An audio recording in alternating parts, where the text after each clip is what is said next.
Yo, what's going on, everybody? This is Shay coming back at y'all with another episode of the Emmaus proposition. Yo, I hope everybody's doing good, man. I love y'all. Been praying for y'all. Thank y'all so much for tuning in, joining me on this journey.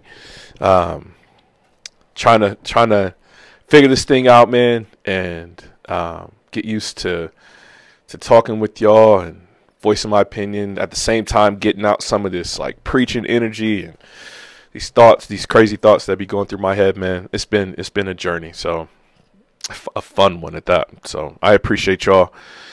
And as you can see by the title of the podcast, this is probably going to be a little bit of like a serious conversation, and probably not too long, man, because I ain't trying to be up here being all gloom and glooming, all that kind of gloomy, all kind of stuff up on here. So, but this is the first episode of the Advent season, and so it stinks, man, that life kind of pans out the way it does sometimes. And for the most part, you just gotta take the cards as they're dealt and play your best hand, man. And knowing that God will never leave you or forsake you. But some days, the reality of the destitute nature of this life hits you more than others, and so. The reason why I wanted to talk about the topic of suicide today is because my family and I are going through a close person in our family just committed suicide. And man, it's been a tough couple days. Lots of questions, lots of like racking the brain. What could we have done different? What was the person thinking? What's going on? What do we do now? How do we tell the kids? All that kind of stuff, right? And definitely didn't help when we found out, the day we found out, which was just yesterday. Was also my son's birthday. And so trying to figure out, man, how do we navigate this? It was a tough day yesterday. Not a lot of sleep. Didn't get a lot of sleep the day before. And so, trying to navigate that stuff while you're one eye open, it's a crazy time, man. And Satan's a punk. Weaving into people's lives. And we endure with confidence because we know his end is coming. And I look forward to that day, because it's days like this where I really, really despise what he does to people. And so, unfortunately for me, in the role that I'm in as a person of faith in the military, and being like a spiritual leader in the military, this isn't my first brush with having to traverse through the emotions of a suicide. In the military, man, we've had it too often where, leaders train us to be in the military and to be tough, and if you show emotion, like those things are like not like physically beaten out of you, but like if you're in the heat of battle or whatever else, like you can't afford to delve into emotions. And so they teach, I don't know if by design or intentionally or by accident, but they teach people how to segregate off their emotions and just deal with what's right in front of you. Only problem is that that compartmentalization it starts to bleed over into other areas of your life. And so as people start to compartmentalize their emotions, next thing you know, like, you're compartmentalizing everything, all of your relationships, all of your feelings about yourself, your self-worth, and everything becomes like sectioned off internally. And a lot of people, as opposed to talking to someone about it, as opposed to really taking a hard look about their thoughts, like really doing a self-evaluation, a self-audit of their thoughts and emotions, they just kind of ride with them because they don't know how to deal with them. They've sectioned them off for too long, and it acts as an erosive, like it erodes out any foundation that a person can have. And there's a lot of people, man, that think about suicide. Unfortunately, too many follow through, and I've been on the scene of some people having committed suicide, and the devastation it leaves is tremendous. Like it breaks people in a way that you wonder if they're going to recover. Like, you really worry that people are not going to bounce back the way they should. It's like it's an unnatural thing to take your own life. Like, of the things you're supposed to value most in this life, your own self-worth, your own hopes, dreams, and aspirations, like your own safety is supposed to be like a priority for you. And so when people take their lives into their own hands and they rip any hope of recovery, any hope of reconciliation, any hope of love, or anything that was to come in the future. Sorry, my mic fell out. All that is gone. It just leaves. And so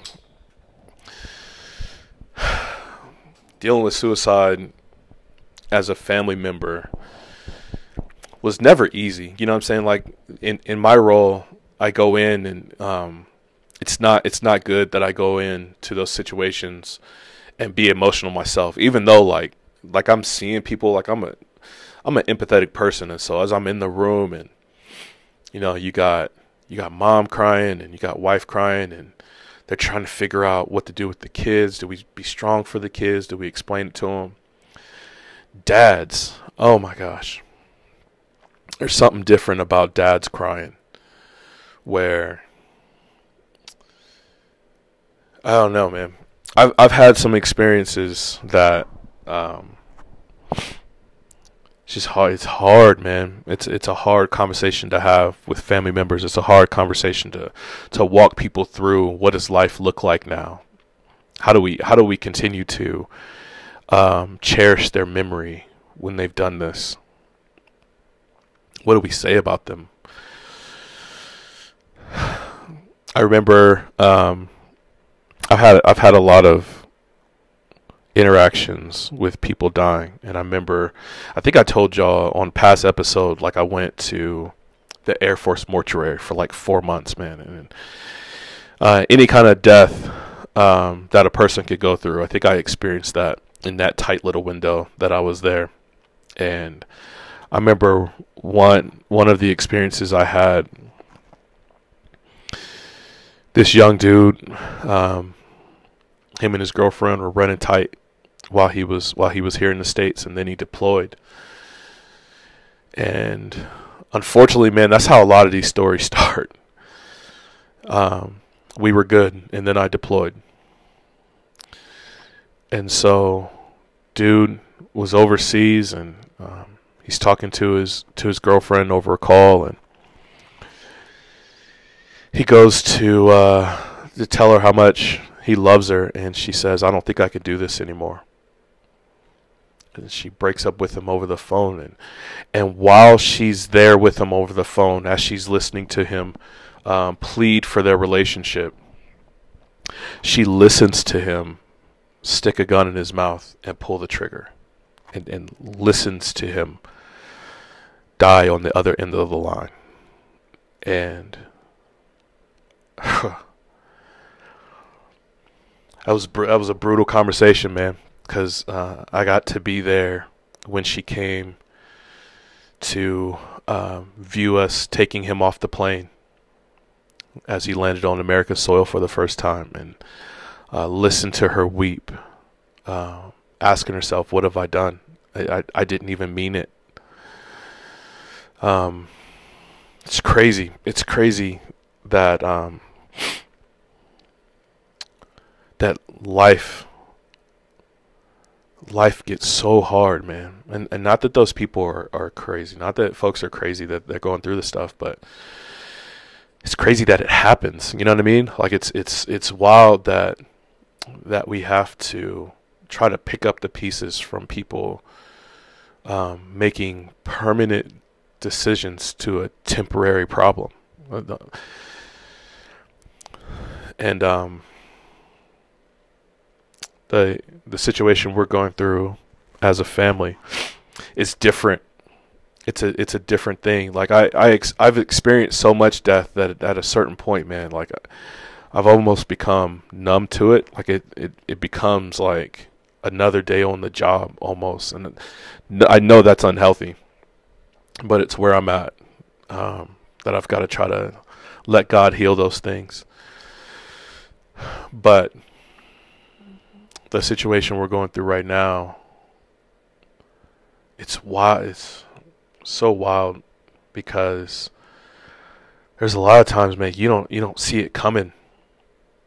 There's a lot of folks that when they have a suicidal ideation, they're asking for help, and so they'll do stuff to try to get attention because they don't really want to follow through.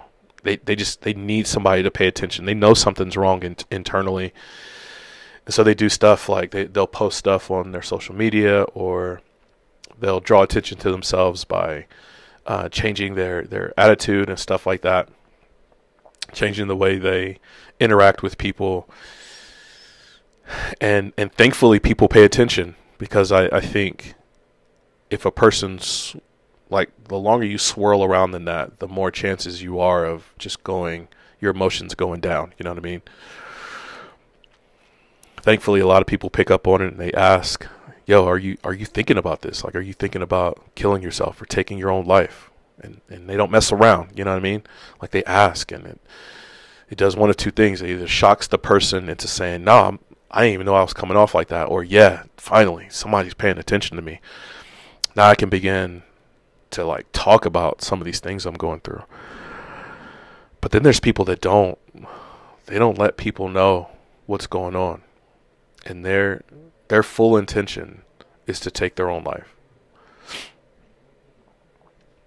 And those are hard. Those are tough, man. And it's terrible. What the things that's going to leave behind is terrible, because people have potential. There's things that you wanted to do with them. There's moments that you wanted to share. There's lost time that you want to catch up on, and that stuff is just snuffed out. You know what I mean? And it's one of the reasons why you always make sure to tell people you love them. It's one of the reasons why me and my wife, we're like, we try our best not to go to sleep upset at each other, because you don't know when life is gonna be uprooted. You're not promised tomorrow. Never miss an opportunity to tell people you love them. Never miss an opportunity to tell your friends like why you appreciate them. Not that you appreciate them, not just that you appreciate them, but why, what they mean to you, what they've meant, what they've done for you in your life, the impact they've had. Tell them every single day, man. Like, you never know what the next moment is going to bring. And Yo, as people come to your mind, yo, say what's up to them. Like, just reach out. Even if it's just a text message that says like, yo, I was just thinking about you. I don't know why, but you crossed my mind. I love you. You mean a lot to me. Can't wait to see you next time I see you. That kind of stuff, man. That kind of stuff has multiplying impact. It's good for the soul, man. Like you're doing soul work when you tell people that you love them, that they matter, that they've had an impact on your life. All those things are good. And suicide is just it's like unnatural. It doesn't sit right, and it shouldn't sit right. It should never sit right. And unfortunately, I think there's definitely an epidemic of it in the military. That's why it's so good. Like, as you see military folks out in the street or in the community or stuff like that, yo, stop them and tell them how much they mean to you. You know what I'm saying? I was having a bad day the other day. Just had some bad dreams or whatever. And I remember I was just kind of just going through it emotionally. And I was walking past somebody, and the lady didn't know me from Adam. But she just looked me in the eye and was like, "You're awesome." I was in uniform, so I knew, like, it wasn't the traditional, like, thank you for your service. You know what I mean? And fully, I think she had angelic influence, because I think it changed the trajectory of my day. And she was like, you're awesome. And it was like God was saying, I know you're going through stuff. I know what your dreams were about. I know the impact they had on you, and none of that affects my love for you. I sent my son to die so that you and I could be close, so that in these moments I could comfort you. And man, I think we would change the trajectory of a lot of people's lives if we spoke kind words to each other. There's a lot of forces that are going on in the world right now that are trying to keep us separated intentionally, isolated. It's like Animal Planet, man. Like the lion, as he's chasing his prey, it doesn't go after the entire herd of a gazelle. They isolate the ones that are vulnerable, and then that's when they pounce. The Bible says Satan prowls around like a roaring lion, seeking people to devour. And so if Satan can utilize like the media and social media and TV shows and all this stuff to get us riled up and separated from one another, and then he could just pour his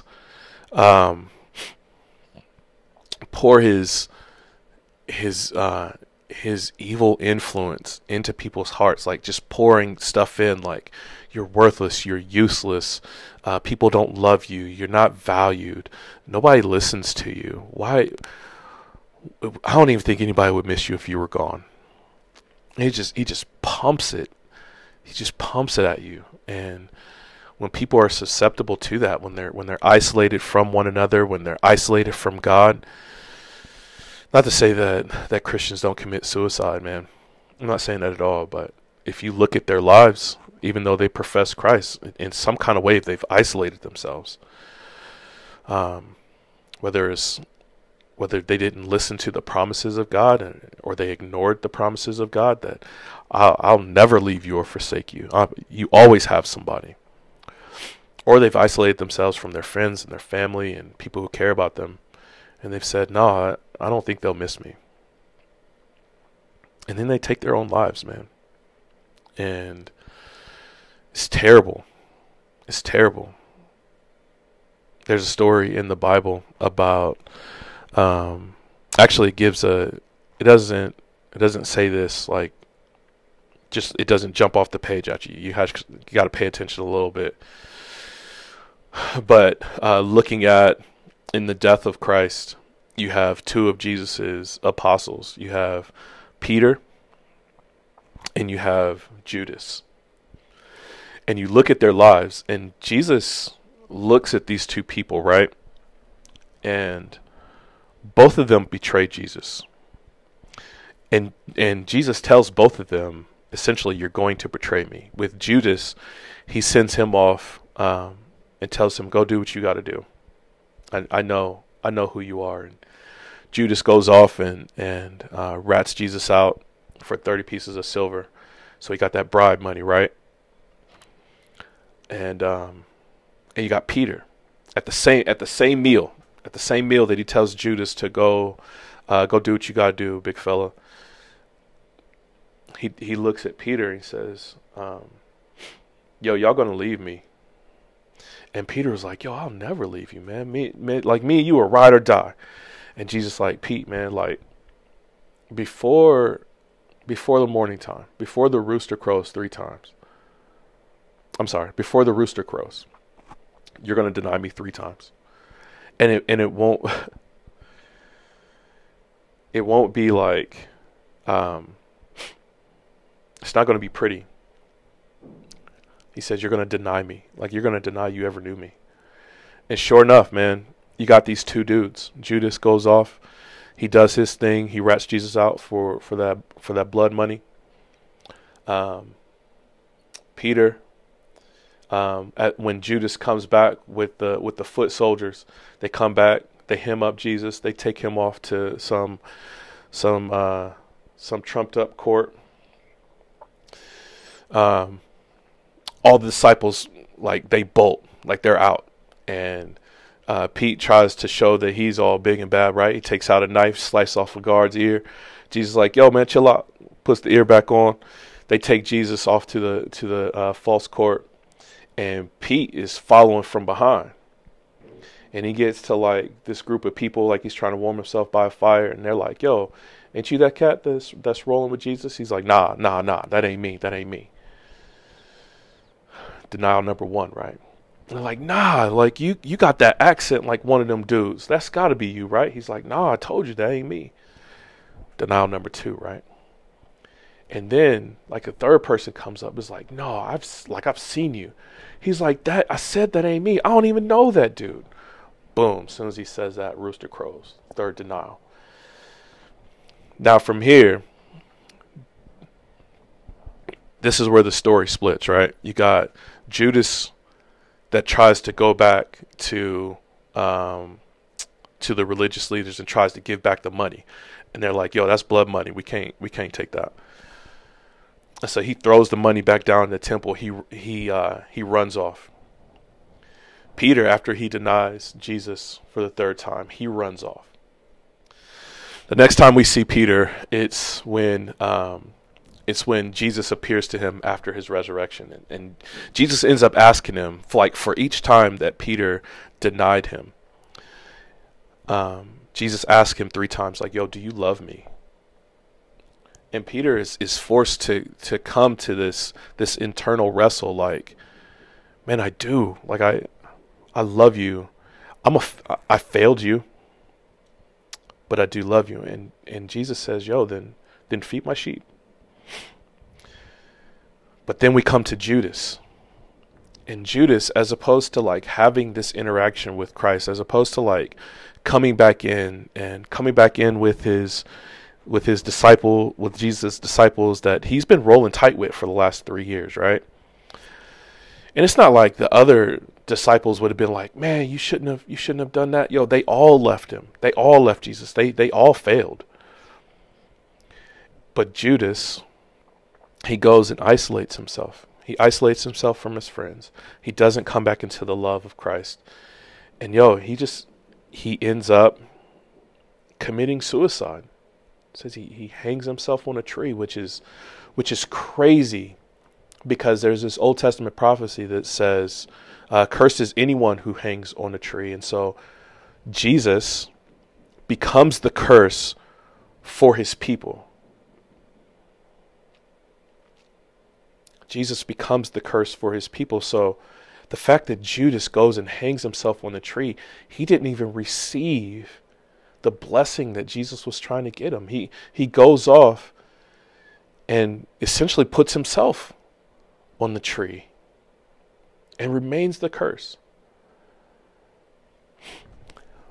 And as I'm thinking about that, like, that's what suicide does, man. Suicide, it takes something that's supposed to be good news from God, that you don't have to endure suffering forever. You don't have to continue to dwell in the negative vibes and the tears and the distress and the feelings of being out of control in your life. You don't have to endure that forever. You don't. It doesn't have to be a thing where where it feels hopeless. I'm gonna send my son, and not only is he gonna give you hope in this life where you can kind of reinterpret life. You know what I mean? Like it doesn't have to be where you just see life as like the negative things that happen to you, that there's going to be no hope. Like this is the sum of who I am, and it's always going to be who I am. Jesus comes and says, I know you're going to endure sufferings, but it's not the extent of who you are. You're loved and cherished and valued by God himself, and not just in this life, but life eternal. And so I'm going to come and I'm going to heal some of this disease and destruction that happens. But even after all things are said and done, I'm going to get rid of them forever. All you got to do is come clean to me. And Judas, as opposed to coming back to the people who loved him, as opposed to coming back to Jesus and receiving forgiveness, takes himself and curses himself on the tree. When Jesus came and he was willing to become a curse for him. And we've got people that are around us that they'd rather take their own lives than to come back in to the people who love them. It hurts, man. It hurts a lot. And it's I hope your family never has to go through it. Unfortunately, a lot of times when a person commits suicide, it sticks in the family. Like there's some kind of like demonic spirit that's there, that it sticks in the family. Like we see that through research and stuff like that. Like when somebody in your family commits suicide, it becomes an option inside your family. And I pray to God that doesn't happen to you. It's not fun. It's not fun to try to pick up the pieces of what people are leaving behind. It's not fun to try to live out life without that person in it, when it didn't have to be that way. You know what I mean? And I'd like to think that when Jesus was on the road to Emmaus, as he's talking with his disciples, right? Like he's talking with them, and I'm sure those disciples had heard of what happened with Judas. It was one of their closest people. I'm sure one of the things Jesus said was, I don't want this for you. That's not why I came. I came to be that curse on your behalf. I came to relieve some of that burden. Jesus says, like, everybody who's heavy laden and heavy burdened, come to me. My burden is easy and light. Let me take yours. The God of everything, as if his shoulders aren't big enough to bear all of our sufferings. I'm sure Jesus was telling his disciples, like, that's not what I want for you. I want you to live and thrive. I came to give you life, abundant life. I didn't come for you to hear this message of grace, to hear this message of redemption and forgiveness, reconciliation, just for you to take your own life. That's not what I want for you, man. I love you too much.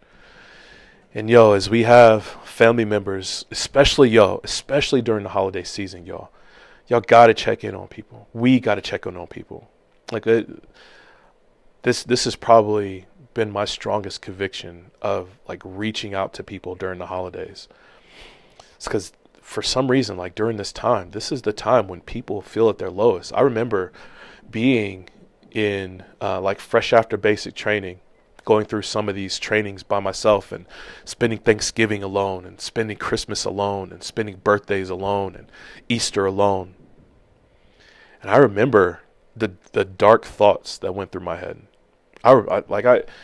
It feels like sludge going through your veins.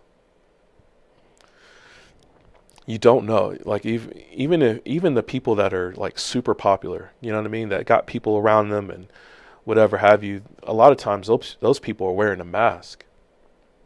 There's some kind of thing that's at work that drives us to this place, and I hate it.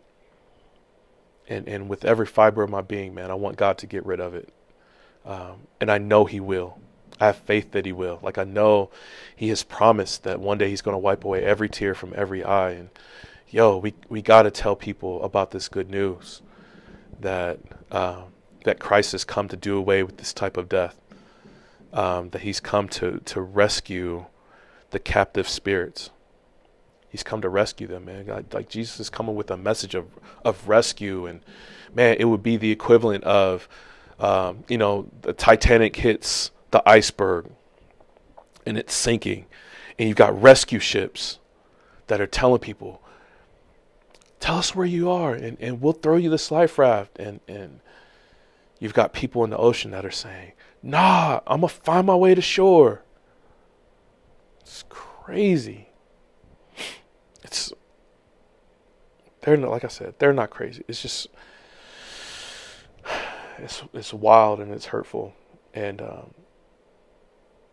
our spirits have to grieve with God's spirit when we go through this stuff, man. Like, we gotta tell folks Jesus came to seek and save the lost. We have to. Times are too short, and the message is too urgent to keep to ourselves, man. Like, the world is changing before our eyes. We're going through these birth pains, just like the Bible said we would. Anyway, man, I'm gonna wrap it up. I love y'all. I hope everybody's doing well. Obviously, we got a few more episodes in this Advent season, man. I'm gonna do my best to either come with something funny or bring somebody on. But for today, man, my soul is hurting, and as a family, we're gonna try to pick up some of those pieces and continue to point each other to Christ, who's the only solution for this soul level hurt, man. But He is the way and the truth and the life, and the only way we can get to the Father is through Him. So, I love y'all. I hope y'all doing well, man. I'm gonna catch y'all next time. Like I always say, grace and peace.